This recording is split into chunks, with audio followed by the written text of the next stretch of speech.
Hello everyone, today's video we're going to be cold starting the Sabre John Deere that I just fixed.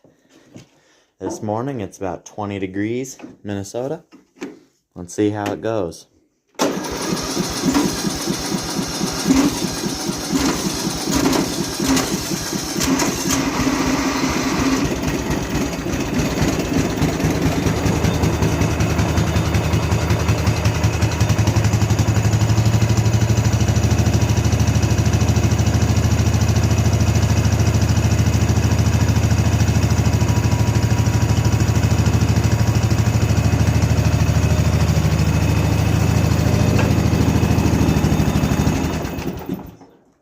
Yep, runs just fine.